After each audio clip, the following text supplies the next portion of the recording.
Greetings, pop pickers. 30 years young.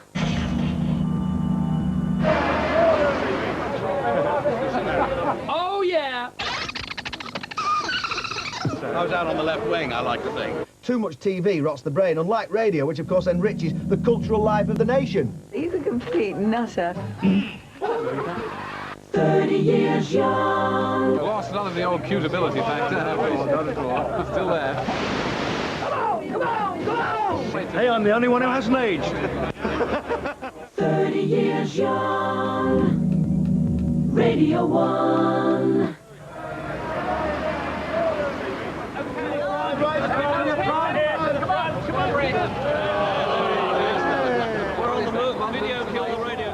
The original lineup of Radio 1 DJs. They had about as much in common as Acapulco and Mick Jagger, yet, together, they were supposed to reflect the mood of the swinging 60s. On the world stage, pop music was combustible, radical, sexual, dangerous. By the time Radio 1 was about to go on air in September 1967, pop music had already been to the party of parties and was suffering a hangover from the summer of love.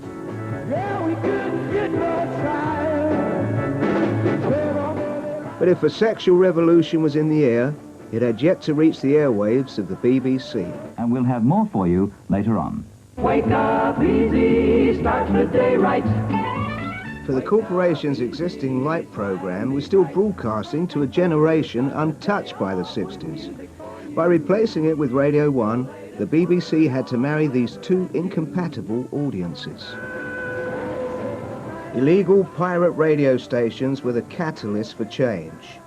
They'd gathered a great following among the young, We're going to do the thing right here with the Emperor Roscoe on Caroline South. but an enemy in the government, who eventually sunk them.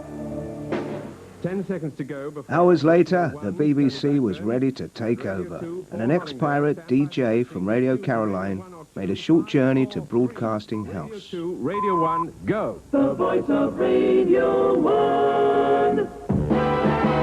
Just for fun. Music too much. And good morning, everyone. Welcome to the exciting new sound of Radio 1. Woke up one morning, half asleep. The pirate Tony Blackburn may have been, a rebel he was not. At 24, this Tory voting doctor's son was very much the acceptable face of youth. The thing about Tony was that he could be relied upon to deliver a very fast-moving show with wisecracks, some of them silly schoolboy jokes, if you like. But he would appeal not only to the young audience, from the records he was playing, but he would also appeal to perhaps a middle-aged commuter-type audience visiting in cars.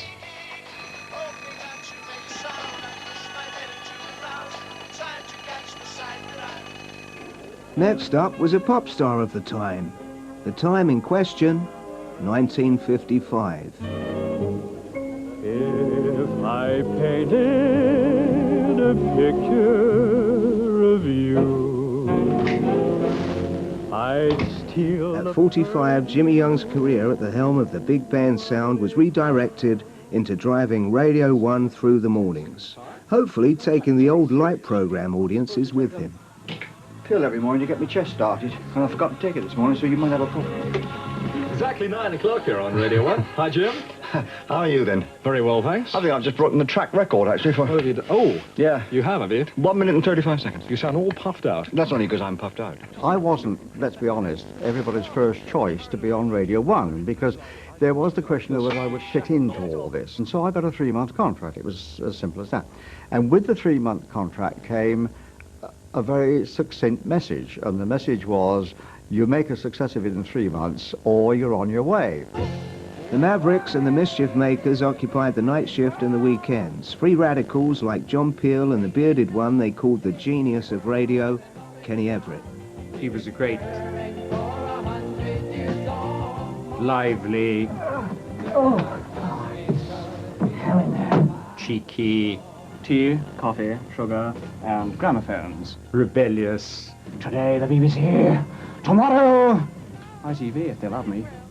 Wonderful, genius sort of chap. And I like this sort of thing. And impossible at times. And now, from the Sewage Room, Salford, it's Radio 1 Club! Oh dear, let me press a button. Don't worry, I'll do it for you. The voice of Radio 1. It's the Dave Cash Show. DJs were limited in how many records they could play. The record industry and the Musicians' Union insisted that Radio 1 included generous amounts of live music.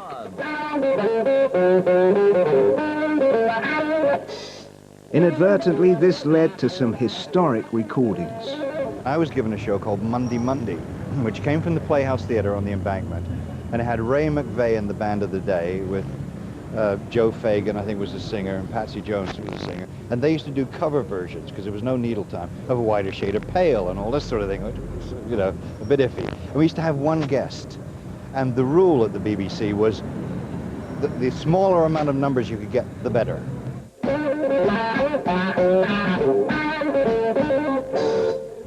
And I went to the producer, Keith Bates, and I said, I've got a trio for you. He said, great, trio? Only 3? I said, yeah, we'll book them.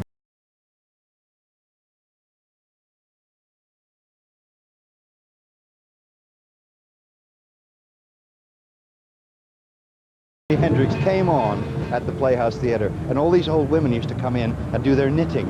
And when he started playing with his teeth and all this kind of business, they just, oh.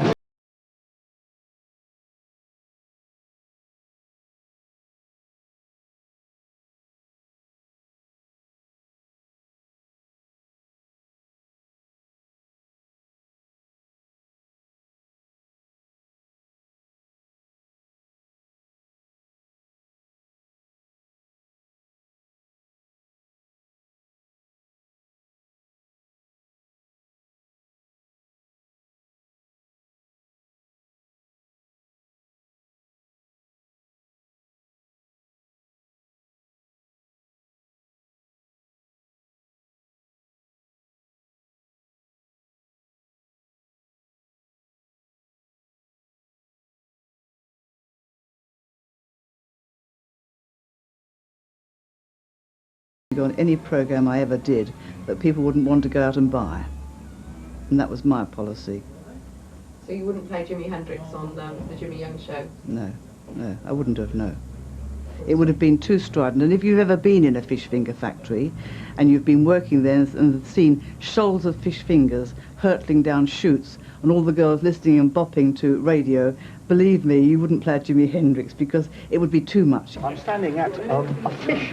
What is a fish gutting something or other, I suppose, is it? A fish filter. A fish? Filter. Filter, I see. And you're Vicky Gray, aren't you? Yes. And how long have you been doing this job then, Vicky? Oh, quite a while. One of the things that Doreen said was, why don't we do a recipe? Now, I have to say, I know absolutely nothing at all about cooking. But Doreen was a great cook and great enthusiast. So I thought, would it be a good idea to have a recipe of the day? And would Jimmy Young then say to his audience, would you care to send me in one of your favourite standby recipes? We had a producer, assistant to her, whose name was Ray Harvey. So my contribution was, I took Ray and made him into Raymondo. We had a speeded up chipmunk voice, which Ray did.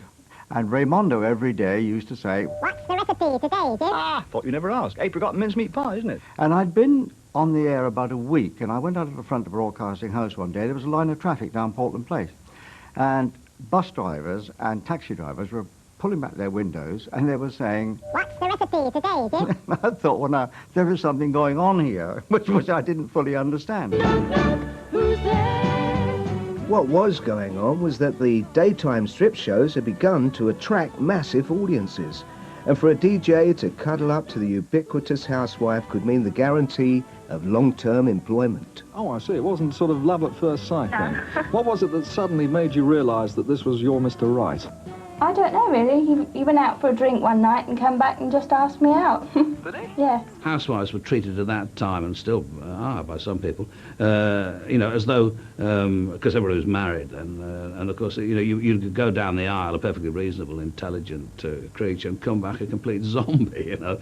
And so the programmes that were aimed at housewives treated them all as though they were a sort of subnormal minority group. time for Talkback. It was a compromise that could never please everybody. I don't like pop groups, I don't like flower people, but I have to listen to them. Why? Why can't you run two separate channels? I get up in the morning at 5:30 and I'm told all I need is love. I don't need anything like that because I've got to go to work anyway. We've got an audience of under 25s here. I mean, do they approve of Radio 1 and 2? Let's just see what they think about it. Do you think the Pirates were better? If you do, press your buttons. 85%. We're going to put the Radio 1 kissing tone on now. And you know the idea of this. You can kiss absolutely anybody you like. Okay, so you ready? Okay, stand by for it. Off we go then. Here it comes. With such varied output, it wasn't long before riffs began to show. The most significant being the divide between night and day.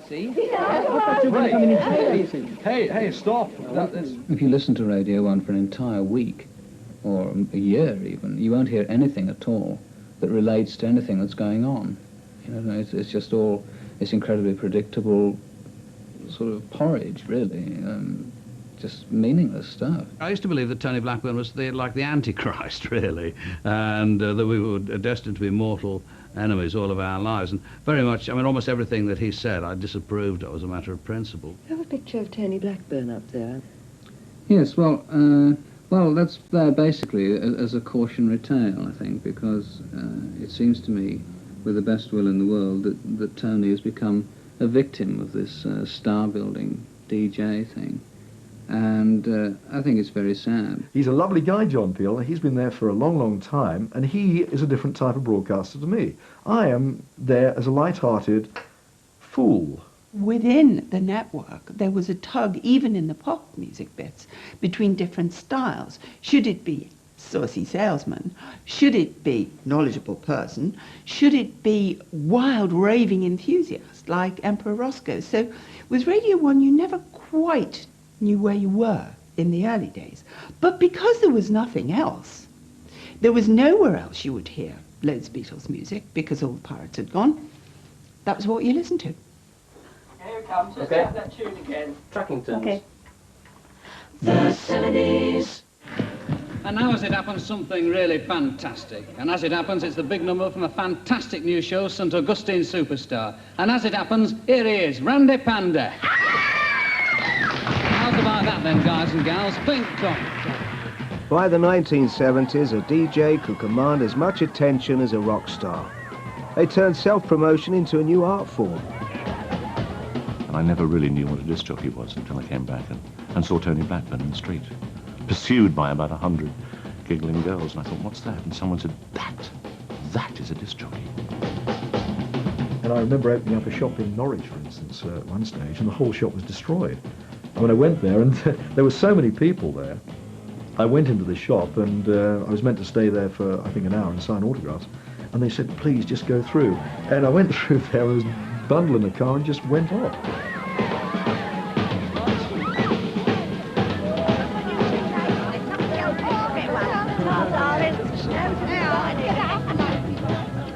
What sort of girls do you like? So girls like you, sort of long blonde hair. Oh, yeah? Yes, petite, like you. Girls.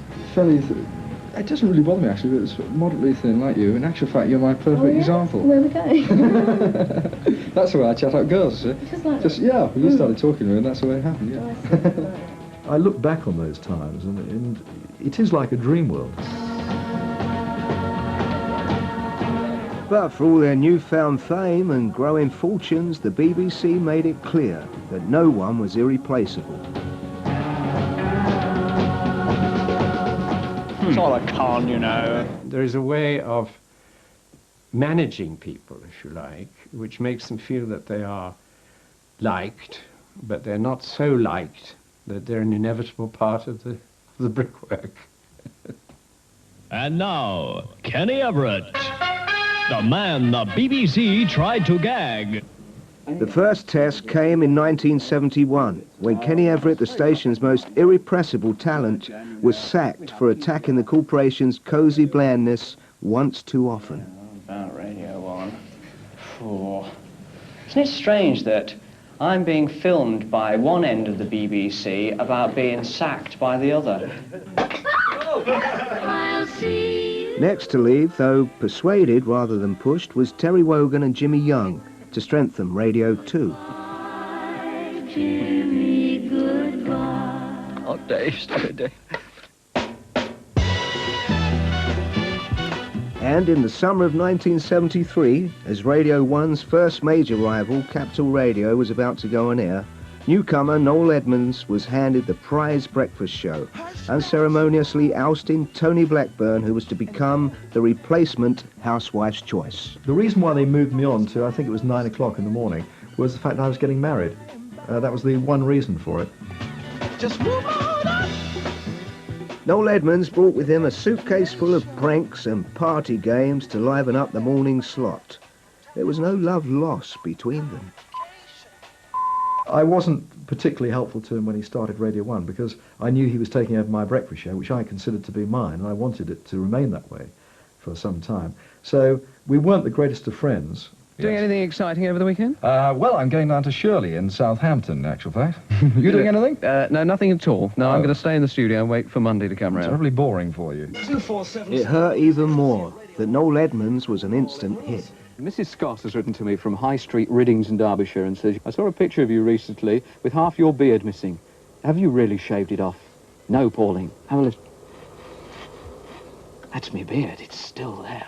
And I remember on one occasion pretending I'd gone for a tea round and walking in while Terry was doing something at 8 o'clock. And you know, it was okay to walk in through the red light if you were a jock. And I went in there and I got this tray of polystyrene cups and looked at him and he turned around while he was talking.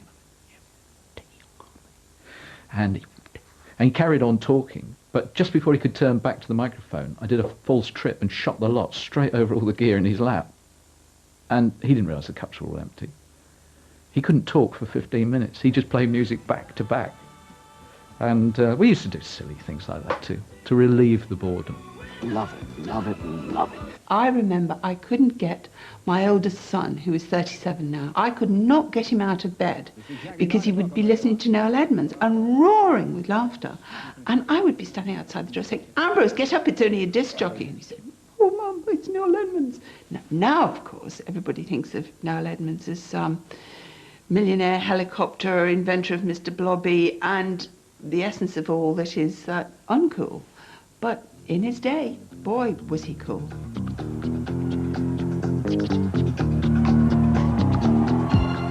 That same year, Radio 1 launched The Road Show, a perfect platform for madcap antics. If you think about it, The Road Show is nothing more than a man playing records in a box on the beach. It grew into a lot more, but when I first devised it, that's what it was. She's crazy like ooh. What about Daddy Cool? I'm crazy like a fool. What about Daddy Cool? Johnny Beerling said to me, The Road Show, go on now. And I said, no, who's going to want to watch a bloke holding his tummy and wearing an unfortunate sweatshirt, standing on a stage playing gramophone records? And he looked sourly at me and said 30,000. And they did, and they do, and I don't understand why. To this day, I don't understand why. I think people like David Travis and Chris Evans triumph in that, and I have nothing but admiration for them. I was woefully inadequate at doing this. In London, commercial radio was starting to have an impact on Radio 1, and they were aware of it.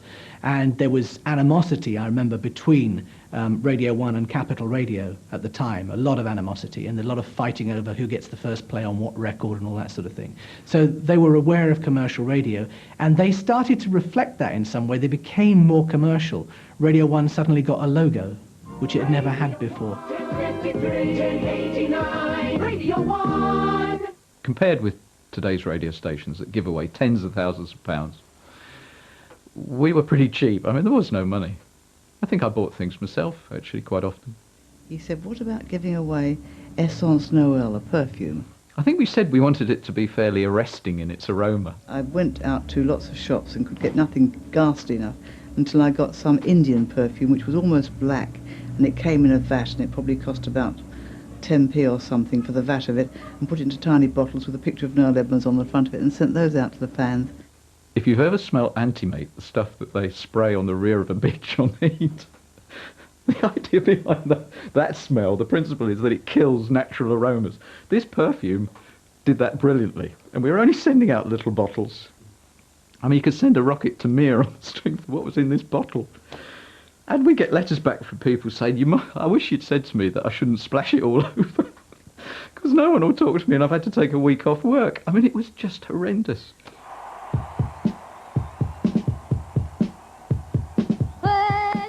Radio 1's audiences now stood at 28 million per week, and the station proudly paraded a single message. I always felt that most of the people who worked at Radio 1 in any position of authority, not all of them, but most of them, were very keen on fun. But it was fun. Fun. Fun. Hey, fun. But it was fun. Let's have some fun. I mean, childish maybe, but great fun. It was just actually fun.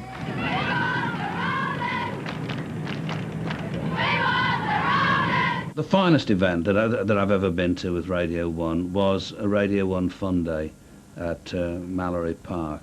The Mallory Park circuit has a large lagoon in the middle of it and a couple of small islands at one side.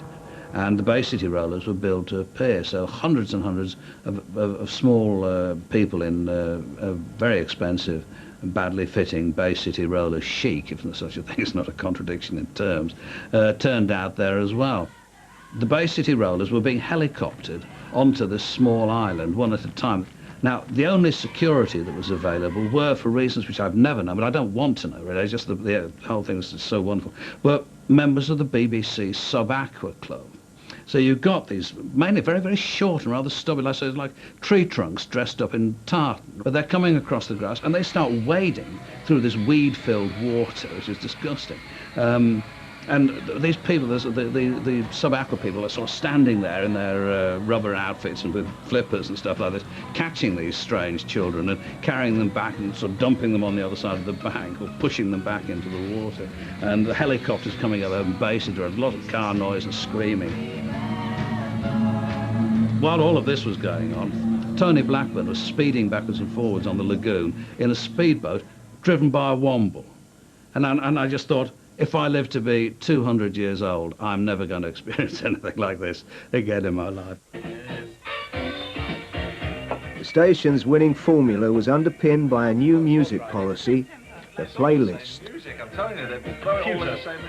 I had an office in Egton House just across the road from here, and every Tuesday at 1 o'clock, my producers, that was the producers working on daytime radio, would come to my office. There were 4, 5 of them sometimes, and we would talk about records that had come out that week.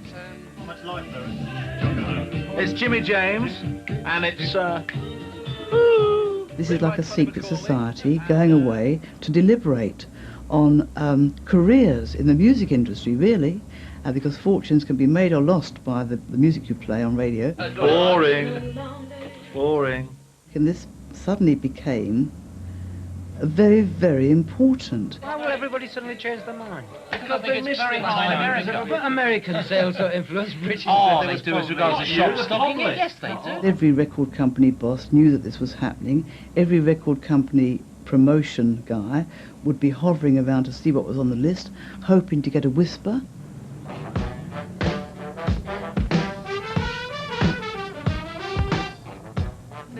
Jenny? Most beautiful plugger. Oh, you're not. No, you wouldn't.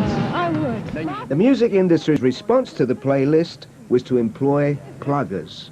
Their job was to talk the hind leg off a DJ or their producer and hope that he would spin the records they were pushing. It's not halfway down, they're all playing it. Jimmy Young. Well, there was a famous Radio 1 producer who knew he was going to get fired, so he was just going for it big time. And then it took a lot to get fired from the BBC. And I remember we were doing a Radio 1 club, and he slipped me this Dorothy Squires record, and he says, "Here, Johnny, just come, bung it on." He says, "I only need one ball play, and I'll get me gold watch." I knew I was that upfront about it. And I said, "You forget it," you know, chucked it back at him. But Johnny's name would later be linked with the station's one and only sex scandal. involving hostess Janie Jones, a plaster cast and a two-way mirror. The police were keen to prove that DJs were being offered bribes to play records, but the charges were never proven. We had fantastic parties, and the disc jockeys would come back, and Tom and Engelbert and Paul and Barry Ryan, Cat Stevens, you know, all of show business would be there at my house every 2 weeks. Went to this house in Notting Hill Gate, starting to get a little bit suspicious when I sort of walked in. We had a drink and everything else like that. Well, if you'd like to go upstairs, boys, you know, and there's a two-way mirror and there's something quite interesting going on in the other room. So it turned out it was Janie Jones's famous brothel. You couldn't see his ass for dust up the stairs, and he had this plaster cast on. He had a broken leg of chalk, and he ran up the stairs. I couldn't believe it. And I ended up having quite a good night there, and then getting called up by Scotland Yard. I said, do I have to come down and tell you what happened? Yes, you do. And they said, well, don't worry, you'll be when it goes to court, you'll be Mr. X or Mr. Y. So when the trial comes around, I couldn't believe my eyes or ears when I hear Johnny Walker give evidence to say, I persuaded him to go up the stairs, I persuaded him to go in there and have sex, and I encouraged him, and I took a whip and give him a little lash. He said, go on, get in and get on with it. And one of the girls said, yeah, so 3 of us girls on the bed there with this Radio 1 DJ. I remember, yeah, he had his leg in a plaster. Mr. T, yeah. And I remember walking into Radio 1 the next day, and through the glasses, Jimmy Young on Radio 2 hits the intercom button. He goes, morning, Mr. T. While Janie Jones was convicted on other vice charges, Radio 1's reputation survived without a blemish.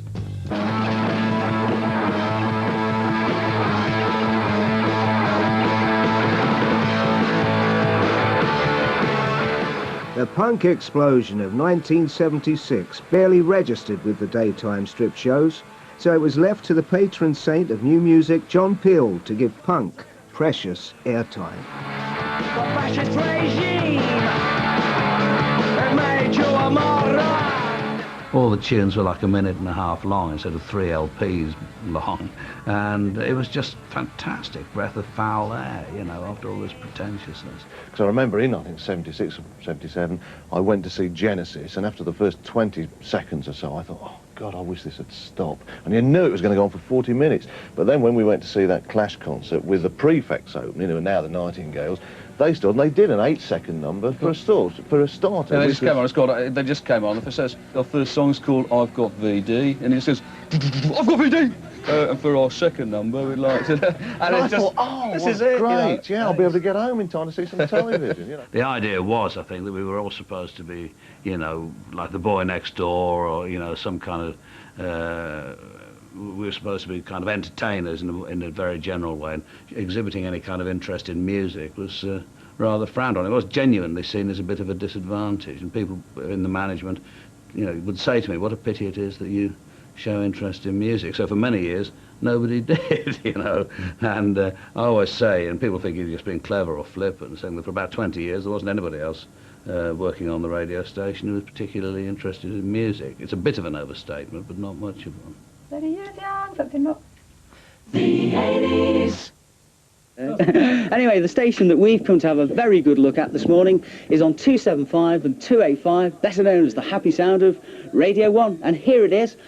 The lights aren't on at the moment, so that means Tony Blackburn isn't talking. He's doing Junior Choice at this very moment in time. The 1980s began with Radio 1's first icon relegated to the playpen of nursery broadcasting. One chap I do know very well is his producer, Don George. Thank you for holding the door, sir. And good morning, Tony. Hello, Keith. How are you? Oh, very well. How's the show going today? Oh, marvellous.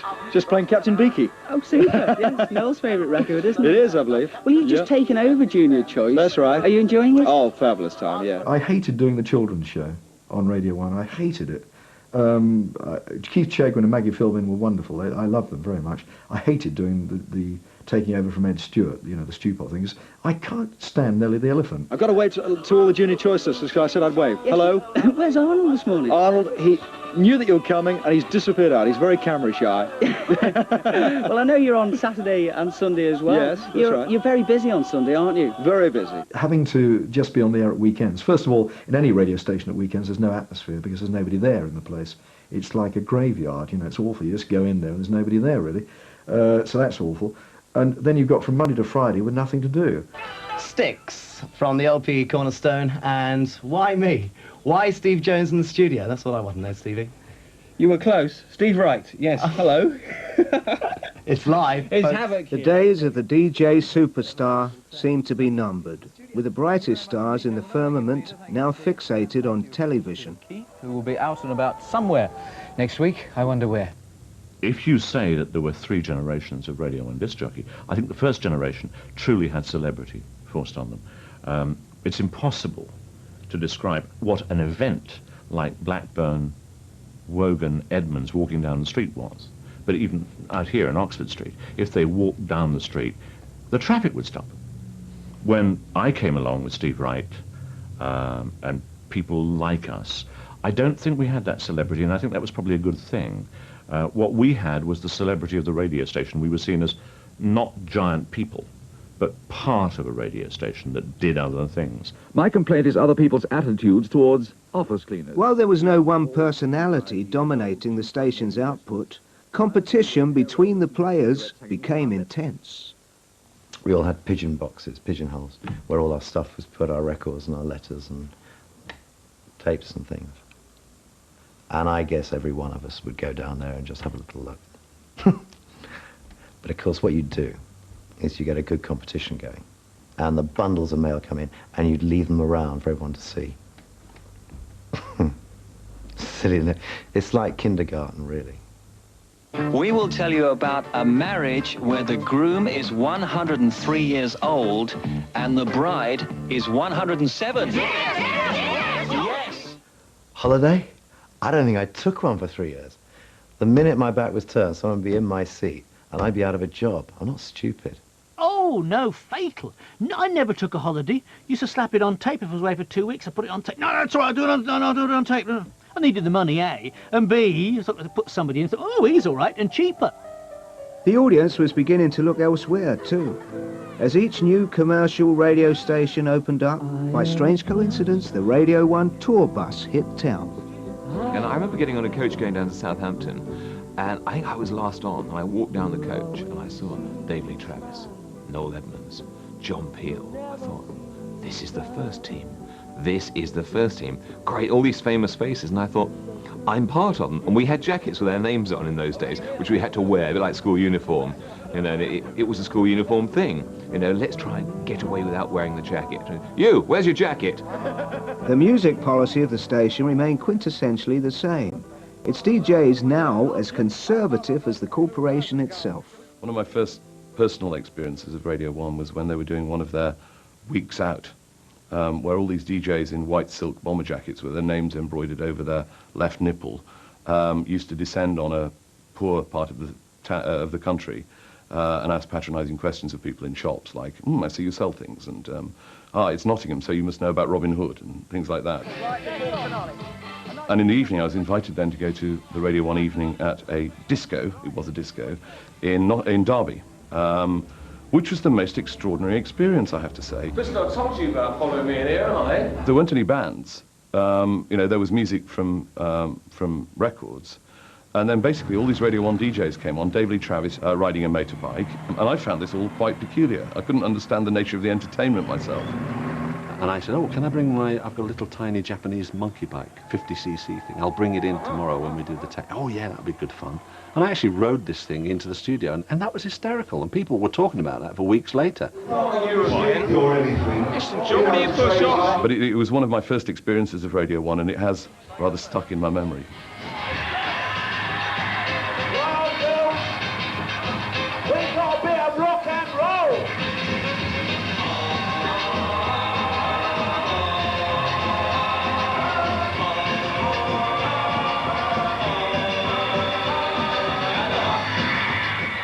Rock with nice Listeners, I have in my hand a piece of filth, the new single from Paul McCartney and the Frogs chorus, which contains the refrain, bum, bum, bum, bum, bum, bum. I don't want to hear about your nether regions, Mr. McCartney, and I'm not playing this shit on my show. Here's Frankie Goes to Hollywood, relax.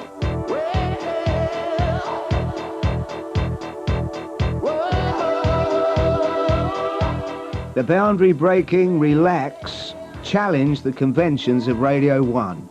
A DJ spoke out, refusing to play it, and the record became one of the biggest hits of the decade. The video had simulated buggery on it, and I was the face of children's television, and they'd seen this video at children's TV and said, don't touch this with a barge pole. This is, if we don't want anything to do with this, please. So I thought, well, right, okay.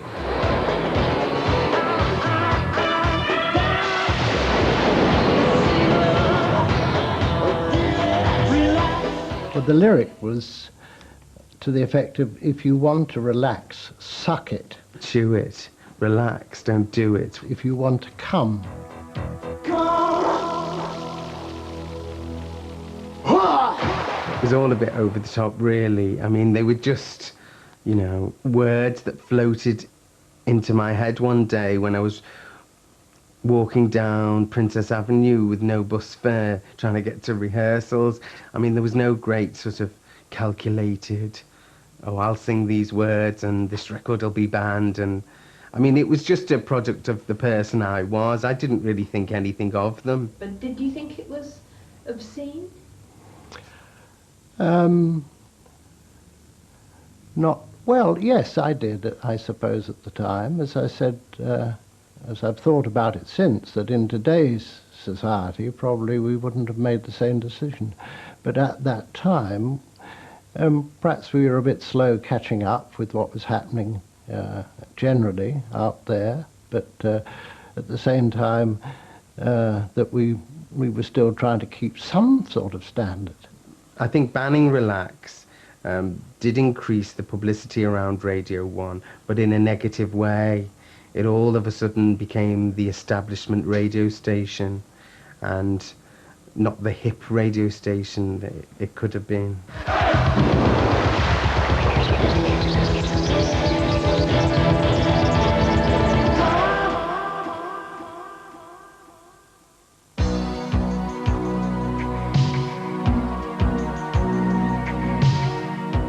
This was the decade when Radio 1 discovered a conscience.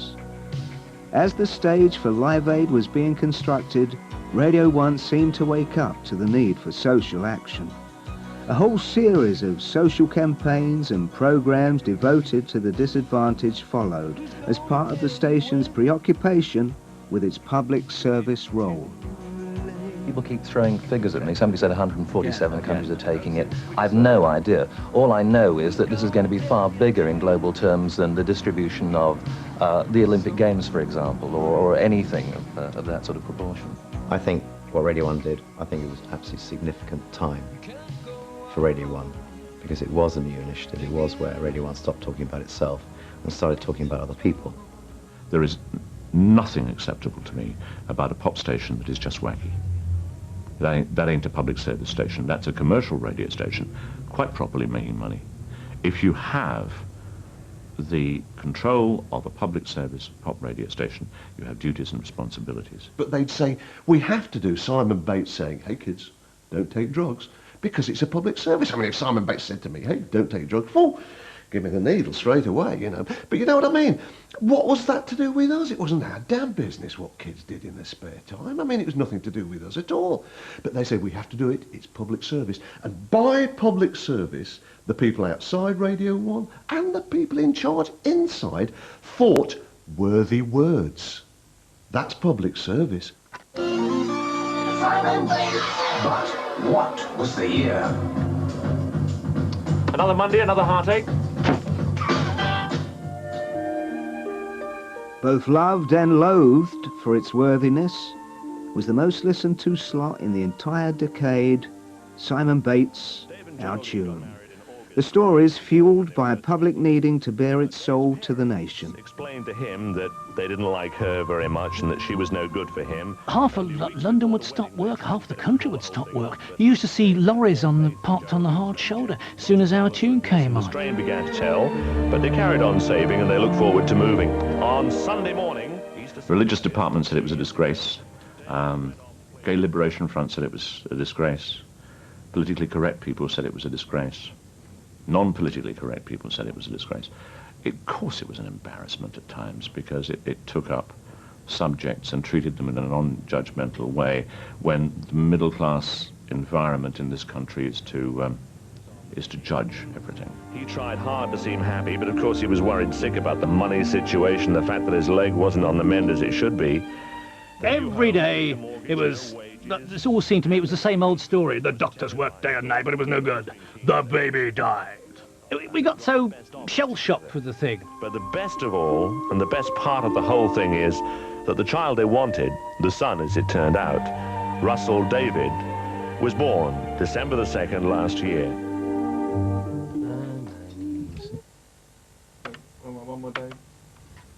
The 90s. I'm in heaven. I hope you're enjoying this at home as much as I am. Hey, you didn't tell me you had this, you old rascal. Oh, didn't I? The Radio Fab original lineup. Look at us, what a great bunch of guys, eh? Look, there's Jimmy Old, who went on to become the housewife's choice. Yeah, and there's Tony Looney, the ladies' favourite course. And who's this ugly fellow in the middle? That's right, it's me, the breakfast DJ. Smashy and Nicey seemed to catch the consensus that Radio 1 had grown too long in the tooth. Serious rock and seriously popular. Good old Dave Nice. Yeah, that's me. I actually think that Smashy and Nicey are probably responsible for the wholesale destruction of Radio 1. Finders keepers, losers weepers. The Elgin marbles are ours. Got that, Greeks? Good. Good way to start off the final half hour of the programme, 25 to 1. The average listening age for Radio 1 was 35, and there was little to distinguish it from other commercial stations. The Conservative government was beginning to question whether Radio 1 warranted public money. Two 6-year-olds. You're hopeless. There was a feeling within the Tory party, and certainly amongst right-wing MPs, that the BBC shouldn't be doing anything as popular as Radio 1. That should be left to the commercial radio industry, which frankly was struggling. It was only taking 2% of the advertising share, and they knew it could do a lot better if Radio 1 wasn't there. So I think there was a fear within the top ranks of the BBC that if we weren't extremely careful and proved that Radio 1 was different from the commercial opposition, that we would lose it. And so we knew it was all going tits up. And the feeling was very bad. And then Travis resigned on air. An event was to happen of such earth-shattering proportions that it was to shatter the earth to its very proportions.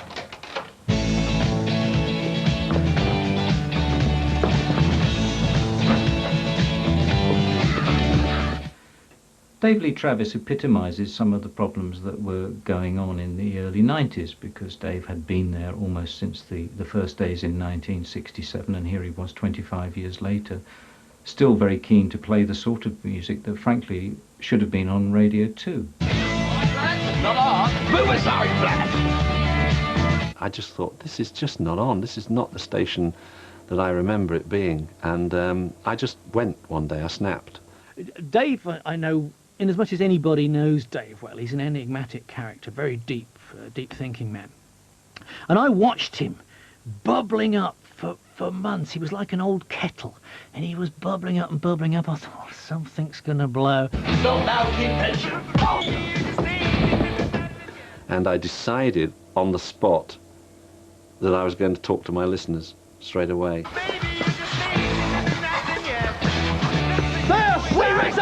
We resign! The phone went 1:05. It was Simon Bates on it. Take your phone off the hook, love. Travis has just resigned on air. Dave Lee Travis, one of the BBC's longest-serving disc jockeys, announced his resignation today live on Radio 1. And I really want to put the record straight at this point, and I thought that you ought to know first. Changes are being made here that go against my principles, and I just cannot agree with them. I was seeing people who didn't have a voice, like me, production staff, secretarial staff. I just saw them being slightly trodden on, and it wasn't funny anymore. To bring about even more change, the BBC decided to bring in a new 36-year-old controller with a radical agenda. It was the radio station out of touch with what was going on in modern music. It should have been changed 5 years before. It should have been gradually implemented. But when we got to 1993 and it hadn't been, we had to move very quickly. If I hadn't resigned, I'd have been fired. And there's nothing worse in this world than having management fire you. I'm a great believer in going in and saying, I'm off. 2 days before, they're going to say goodbye. I don't know half the people that work here now, because it's all changed so much in the last year or two. Joe Wiley, Steve Lamacq. Bannister promised to retarget the station towards 15 to 24-year-olds using new music as the magnet. Radio 1 lost 5 million listeners in 2 years. Somebody's quoted as saying, they were asked why the UK is so wonderful at developing music and exporting it around the world. And they said there are two things, the social security system and Radio 1. Because the social security system makes sure that you're supported while you're learning your trade as a musician, and Radio 1 gives you exposure to a large audience and takes risks with your music. And no other country has that. One group who'd enjoyed a long relationship with Radio 1 were in for a surprise. Status Quo's Fun Fun Fun was excluded from the playlist. The message was clear. Status Quo and other established artists were no longer invited. It was a cover version of an old Beach Boys song with the old Beach Boys. And that wasn't really what we were about. So this highlighted simply that Radio 1 had moved on and was about new music, not old music. Status quo outside the enemy camp this morning, the BBC's broadcasting house. In an unprecedented move in the pop world, they've put down their guitars to take up a legal battle to get their records played on the nation's best-known radio station. It was, seen as a publicity stunt, but it certainly wasn't. I mean, we were annoyed. Music is for everybody, and there's room for everybody. Sure there is. But we had to say something for our own sakes, and as Francis says, I mean, for the fans as well. And I suspect for other people. We go, well, we're just not getting played anymore, Sure to be a big-time hit. And then, in 1995, with ratings in free fall, Radio 1 persuaded Chris Evans, a star of the old school, to take over the breakfast show.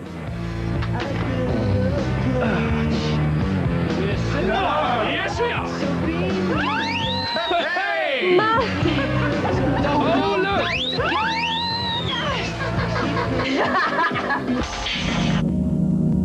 I don't understand that you'd go for a music policy station and then you get Chris Evans in as a personality jock. I found that a contradiction, and that's not a criticism of Chris, but on the terms he went there, I'd quite like to have a second go. To go in with your own production company, that would be interesting. Spend a lot of time promoting your television show, which is also made by your own production company. Yeah, I must get Matthew's phone number and ask him.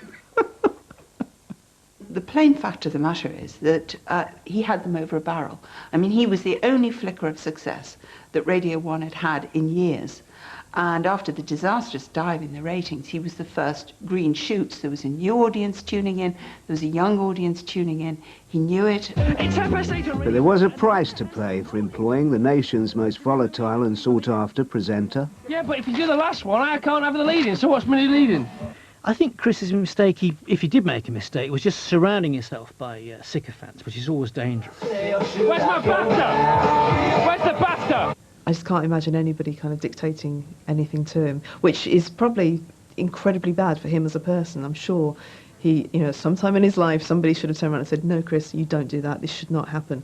But it hasn't happened up to this point. And I think, I'm sure throughout his career, he'll just encounter these situations where he just goes, OK, fine, I'm out of here. That's it. And he'll just keep moving on. I'm about to lose my tag for being a volatile bastard. Just knowing what he's like as a person, seeing the people he's had in tears over the years and the debris that he leaves behind him is kind of very unhealthy. Just calm down, all right? One final demand to take Fridays off for his TV show led to the demise of his stormy relationship with Radio 1. So don't bring that kind of atmosphere and attitude into this happy studio, all right? Thank you very much. There's a mood swing coming I wouldn't do that in your office, don't do it in mine. Well, you know, the relationship I had with Chris Evans was a creative one. But I know who was in charge, and it was me. In one sense, they had to get rid of him. In another sense, it should never have got to that point. I mean, you talk to other people at commercial radio stations and you say, what would you have done with Chris Evans? And there are those who say, like Richard Park at Capital says, I'd have given him the day off to do the television show, because the cross-promotion of a television show for a radio show is invaluable. It's what money can't buy. But somehow, the BBC never assessed either the risk or the reward with Chris Evans, and the consequence was chaos. 5, 4, 3, 2, 1. And this is what they sound like when they're dropped. Without its early morning star, Radio 1 imported the sound of Manchester's night owl, Mark Radcliffe, to carry the breakfast show. I'm Mark Radcliffe, Manchester's showbiz king. Arse, knackers, cod, fish, balls, battered. There you go, perfect.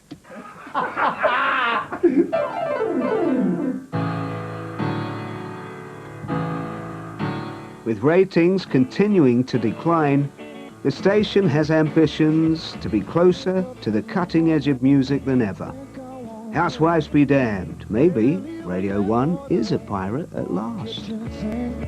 I think Radio 1 is aspiring to lead from the front at the moment. I don't think they're quite comfortable with where they've got to yet. I hope they're not put off by the fact that their listeners are dropping, because that's the point, the whole point of cutting edge culture. If you want to be cutting edge, then you are going to not appeal to everybody. I'm not here to maximise audience at all costs. If I did, Radio 1 would deserve to fail.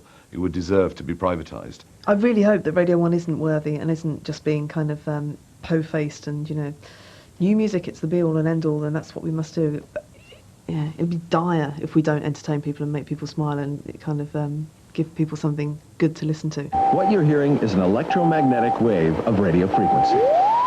A 34 for you. Which instrument does the leader of a symphony orchestra play? A baton.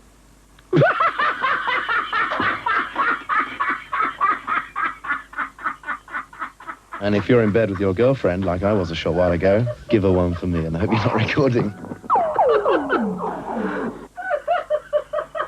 If you were enjoying the ride of the Vulcans... Valkyries. Would you be a Wagner fan, a bit boring, Wagner. or You did that again, Kershaw, I'm going to get angry. Top middle, Carolyn. Give me the questions so I can read them before I have to read them out. Hey, that's the turntable! What's the turntable? That's the wet, wet, wet record. There you are. Oh, right. Oh, you've ruined the turntable! What's happened to the turntable? Look! Are you wrong?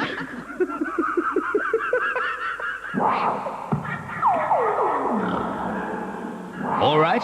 Right. Oh, not half.